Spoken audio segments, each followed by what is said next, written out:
Hi, I'm Ken Ceizler. I want my MTV. I want my MTV. I want my MTV. I want my MTV. And you're listening to Play That Rock and Roll. I want my MTV. I want my MTV. I want my MTV. I want my MTV. Too much is never enough. Ain't working. At one point, we were doing a documentary. We did a Hall Oates documentary, and I was the producer director, and we went down to where they were recording. I'm Mark Goodman. MTV visited with Daryl Hall and John Oates in the studio as they recorded their new album called H2O. This gospel piece.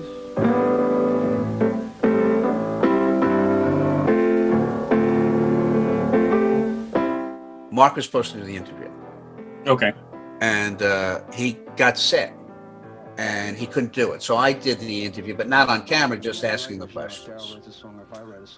And I thought I was fine, but I didn't know any really good, credible music questions. I'd ask questions like, what was it like when you heard your song on the radio? You know, and they were kind of rolling their eyes at they were very pedestrian questions I was asking. Sure. You know, but I went through it, and that was when I really kind of realized, you know, when you talk to these artists, they really want you to know their music and the history behind it, and what that song and what was the third cut on the fourth album that got this, and you know, whatever, and what producer did you use, and what thing, and why did you make the selection, and all. They like to talk about that stuff in depth. I didn't have that. I absolutely didn't have that. So Okay. Well, besides that interaction, how did you get along with John and Daryl? Oh, fine. I mean, it wasn't like we became friends. I mean, they were pretty much, they would do their album, and it was just me and a camera guy and an audio guy, just kind of flies on the wall bothering them. And I look back on it, it was really interesting. It was great fun. It was at Electric Lady Studios in Greenwich Village, which is a very famous place. And me and my camera crew spent, you know, about a week in there while they were recording the album, and it was, you know, just really fun to be there. I mean, there's some interesting stuff. Tommy Mottola, who was in the room all the time we were there, because people didn't really know MTV, what it was going to be and how we were going to handle the artists. And part of this also is the biggest thing for MTV's success was our content we were getting for free, the music videos.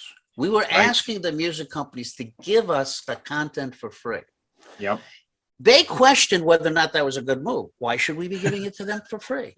So we had to prove that if you gave it to us for free, we would increase your record sales.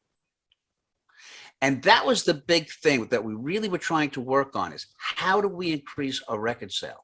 So me going down and doing a quote unquote documentary on Hall & Oates was really about me creating an infomercial for the record that was going to come out.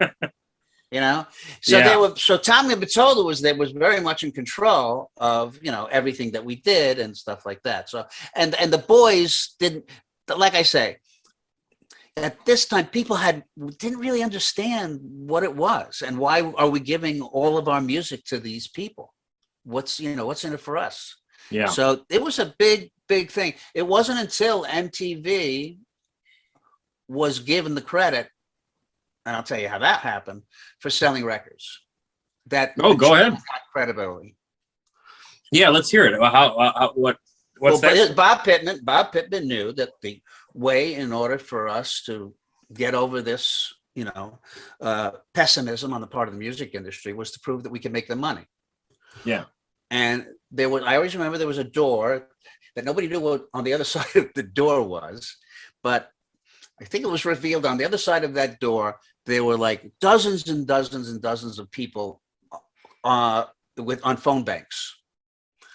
Oh. And what they were doing is they were calling record stores around the country. All day long, they would call record stores. And what they do is they compare our playlist to record sales.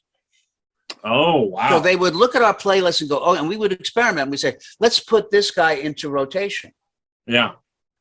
And they put him in rotation. Then we call up all the record stores, not me, but this is what they were doing, and say, okay, how is, and let's say, the Hall Oates album doing? And they go, wow, it got a real bump in the last couple of days. And we go, well, you know what? We play Hall Oates in the past. And when we started to show those numbers to the record companies, they saw the value. And that's when things really started to shift.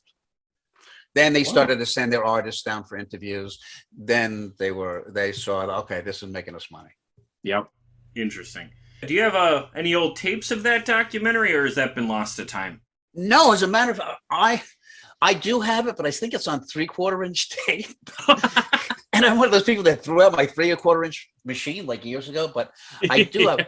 But I understand it is on YouTube. Somebody told me it's on YouTube. Oh, okay. Yeah, you can check it out. As a matter of fact, I got a call from a student at a college here, and she is a Hall & Oates buff. Okay. And she tracked me down because she had seen that show. So she must have seen it on YouTube. She tracked me down because she wanted to ask, what were they like and all that stuff. And she was very sweet.